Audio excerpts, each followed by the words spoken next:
Bonjour à toutes et tous. Aujourd'hui, nous allons faire le bilan géopolitique d'un État de petite dimension territoriale, mais qui reste un espace clé au Moyen-Orient et dans le monde, le Liban.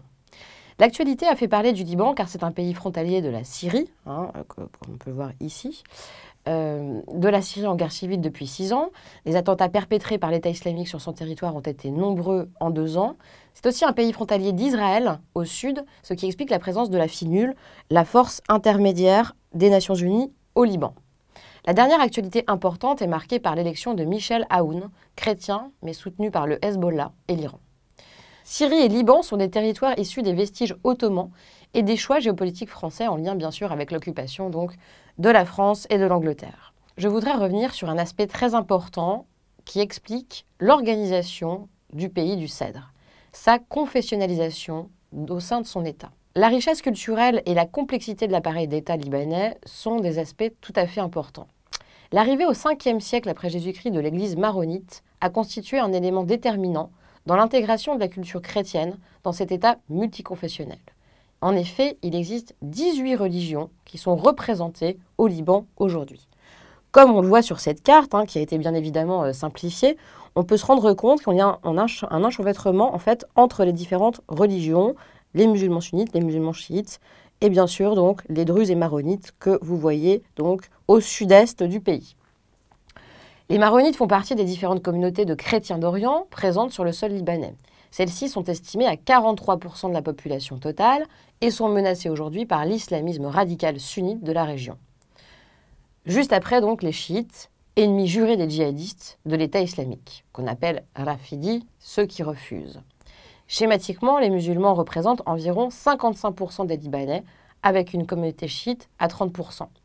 Alors, on peut le voir ici, donc, comme vous le voyez, les musulmans sunnites se trouvent au nord, sur la façade est, alors que les musulmans chiites se trouvent au sud-ouest et au nord-est, ici, avec donc une partie qui se trouve au sud-ouest de Beyrouth. Une communauté chiite, donc, à 30%, numériquement supérieure à celle des sunnites, décomptée à 23%. Cependant, chiites et sunnites sont souvent plus divisés que chrétiens et musulmans. En effet, la politisation des groupes religieux a emboîté le pas à la confessionnalisation du système politique. La complexité de l'appareil politique libanais, marquée par un découpage des pouvoirs en fonction des appartenances religieuses, provient ainsi de cette diversité culturelle initiale. Après l'indépendance en 1943, Rodolphe a dû vous le dire, le Liban mise sur un approfondissement de la confessionnalisation du pouvoir hérité de l'époque ottomane, suite à de nombreux et longs affrontements entre les différentes communautés. Concrètement, aujourd'hui, le Parlement libanais est composé à parité de musulmans et de chrétiens, 64 sièges chacun sur 128 sièges, répartis en fonction des votes selon les familles politiques des communautés. Celles-ci se sont organisées en partie pendant la guerre 75-90 qui opposa le Liban à son frère ennemi et occupant, la Syrie. Le 22 octobre 1989 a été signé l'accord de Taïf entre les députés libanais élus en 1972 sous l'impulsion de l'Égypte, de l'Algérie et du Maroc. Cet accord a visé à équilibrer davantage un paysage politique défavorable aux musulmans.